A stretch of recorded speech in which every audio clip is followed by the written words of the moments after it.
Hey everybody, my name is Isa Contractor and I'm here at Drumeo. Okay, I'm really stoked to be here because today I'm going to be talking about a real incredible piece of history. Now this is arguably one of the most looped and one of the most sampled drum patterns. It's ended up in thousands of different pieces of music and these pieces of music very contrasting from each other. So I'm going to go quite slow in this teaching process, and hopefully by the end of it, you can play it slowly and then incrementally move the tempo up. But I really believe it's always a good thing to begin really slow when you're trying to get a piece of music under your fingers. Okay, so we're going to start out with beats 1 and 2 on the first bar, and we're going to take them really slow. So we have our bass drum and our cymbal, our ride cymbal, hitting twice together in the form of eighth notes.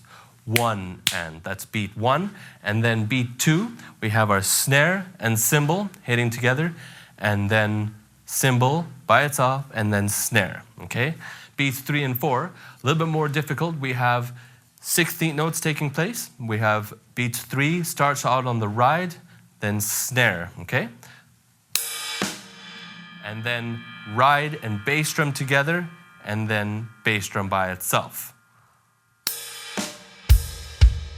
Okay?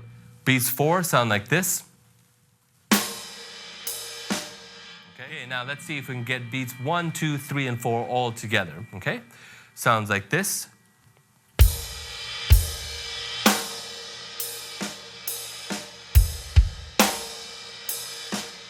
That's the bar 1, but it works for bar 2 as well. So let's see if we can loop bar 1 and 2 and see if you can get nice and comfortable. And then in the execution of it, the way I like to do it, I like to play, like typically, honestly, my grip these days is a little bit more French timpani than it's ever been.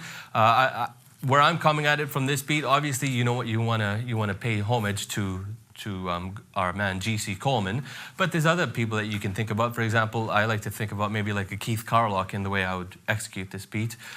Nice kind of loud kind of ride, just very consistent in how far I'm bringing the stick up. Okay, and maybe see if you can give it a little bit of swing if you want. Boom, boom, cat, boom, cat, boom, boom, cat. You know, a little bit of swing, not over exaggerating the swing. And for those of you who don't, who might not know a lot about swing and the difference between swing and straight, well, Drumeo has a lot of cool archive footage within their website on swing and straight. I think I might even have a lesson in there. So the whole thing, it sounds like this. A reasonable tempo here. Boom, boom, cat, cat, boom, boom, cat, go.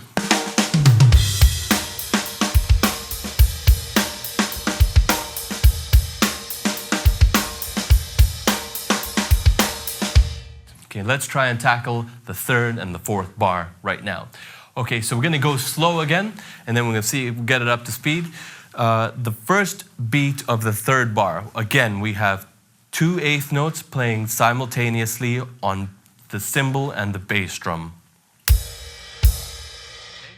so 1 and together. And then we have the snare and the cymbal hitting together, and then the cymbal and then the snare playing 2 16th notes. Okay. Next thing, we have 2 16th notes. Now this is on beat 3. We have 2 16th notes followed by an eighth note. 1 E and 2 E and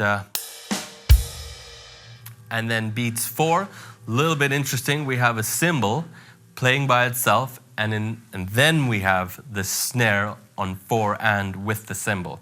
So let's take beats 1, 2, 3, and 4 for bar 3. Okay. 3 E and 4 E and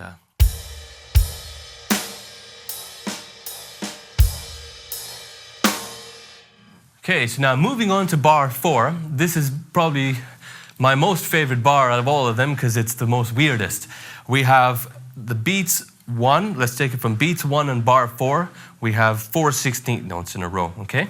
And these ones sound like this. We have a cymbal, snare, and then bass drum and cymbal, and then bass drum by itself. Okay, if you get that happening, that'd be great. Beats 2 sounds like this. We have a snare and a cymbal together, and then we have a cymbal and then a snare.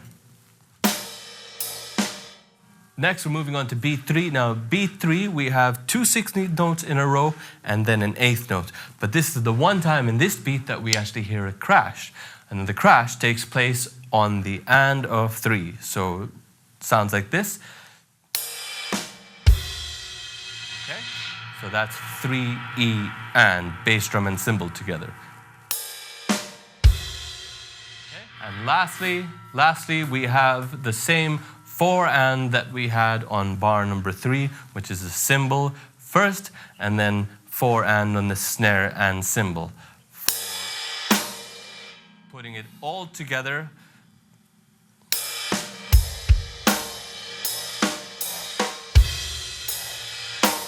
Now we got bar 3 and 4. We had bar 1 and 2 together. Let's see if we can play all of those together, and we're going to try them at 90 beats per minute.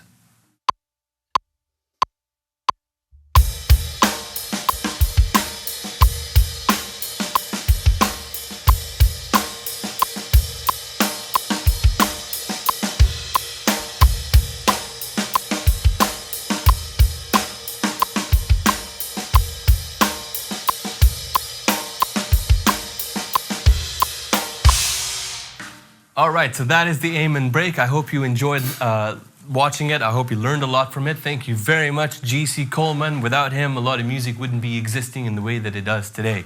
I'm going to play you out. I'm going to play this groove, and I'll perhaps do a little bit of soloing in between. If you liked this lesson, please check out Drumeo.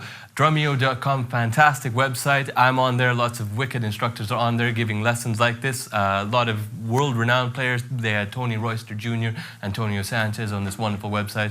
I would check out the link below. Click on that and have some fun, just like I'm going to have some fun playing along to myself.